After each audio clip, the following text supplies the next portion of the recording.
oleh popularitas, tapi kemudian sempat menghilang karena popularitasnya tiba-tiba saja meredup. Persoalannya ada pada diri Marcel sendiri, yang rupanya terkena star syndrome, sehingga berimbas pada persoalan lainnya. Salah satu yang cukup fatal dan membuat karirnya mati suri, yaitu tidak disiplin waktu, sehingga nyaris semua program TV tak ada yang ingin memakainya sebagai bintang tamu maupun host. Ada yang ya karena memang attitude gua menyadari attitude gua jelek. Dan lu menyadari ternyata nih ada star syndrome di diri lu. Kapan lu menyadari itu? Setelah gua keluar dari manajemen sih. Komedian berusia 28 tahun ini kemudian hidup dalam keterpurukan karena benar-benar sepi job. Tapi kini Marcel sudah berusaha kembali bangkit setelah cukup banyak introspeksi diri dan meniatkan dirinya untuk berubah. Beruntung, pekerjaan demi pekerjaan baru pun mulai kembali berdatangan untuk sosok ayah 2 orang anak ini.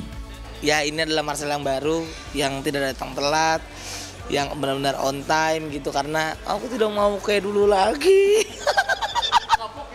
Aku kapok, tidak mau seperti dulu lagi.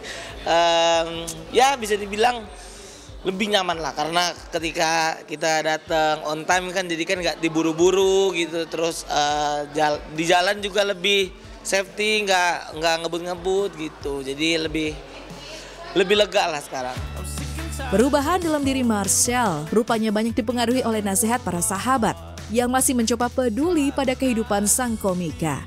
Tapi yang menjadi motivator paling besar bagi perubahan sikap Marcel tentu saja adalah sosok istri tercinta serta kedua anak tercinta yang saat ini masih kecil-kecil.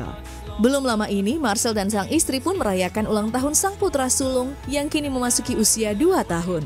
Istri saya baru ulang tahun kemarin, anak saya baru ulang tahun, istri saya baru ulang tahun gitu. 2 tahun yang pertama. Kemarin udah bawain teman-temannya, dan biasanya kan kalau yang lain-lain kan ulang tahun kan di luar gitu kan, maksudnya kita mengikuti pemerintah pusat, pokoknya efisiensi kita di rumah aja udah nggak apa-apa, panas-panasan. Anggap ini ulang tahun tapi rasanya sauna gitu aja kayak. Iya, jadi gue juga kaget, teman-teman anak gue datang bawa mobil mahal semua gitu, kayak wah gitu, jadi kayak kita nggak enak gitu, ngasih cuma nasi kuning doang bang, tapi nggak apa-apa lah.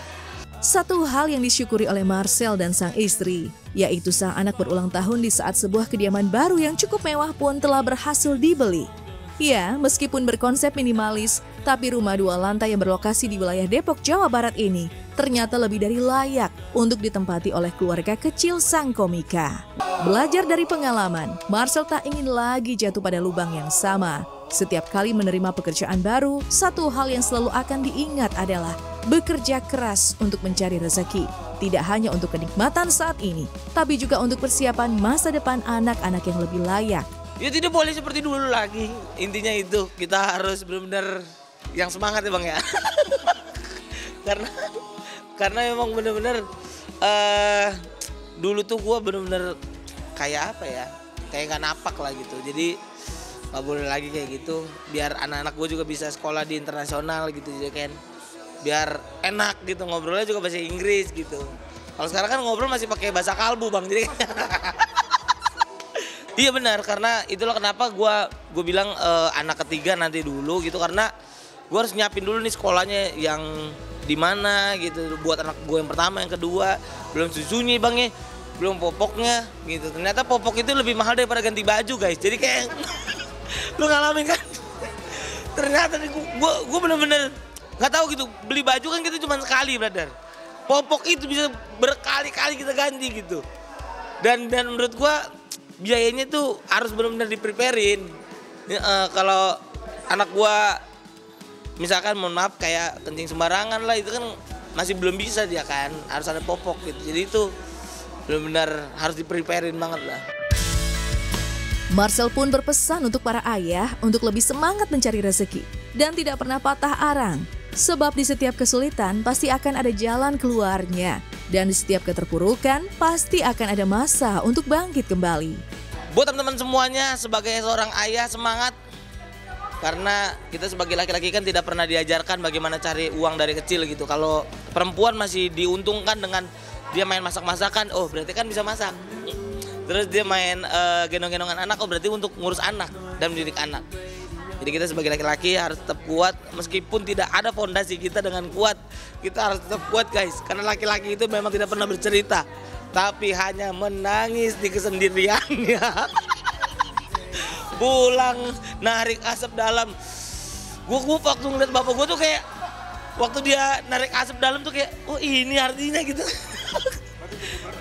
Ini udah berasa banget gitu, di luar kayak bener-bener bengong gitu udah. Ternyata laki-laki tuh kalau nongkrong kalau lu tanya ngapain sih, bengong. Berempat-empatnya bengong, kagak ada yang ngobrol.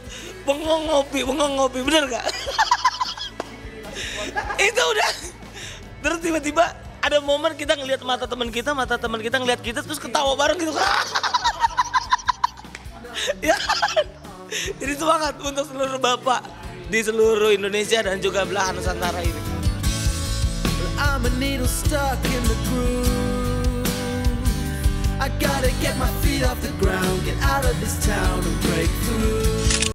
Ya, Marcel memang ya kalau lagi banyak pikiran atau beban diketawain aja dulu gitu ya. Setidaknya dibawa enjoy, dan meskipun tadi juga ada cita-cita yang luar biasa di mana anaknya mau sekolah internasional ya, itu internasional luar negeri atau mungkin di sekolah swasta internasional. Pokoknya semoga tercapai deh ya.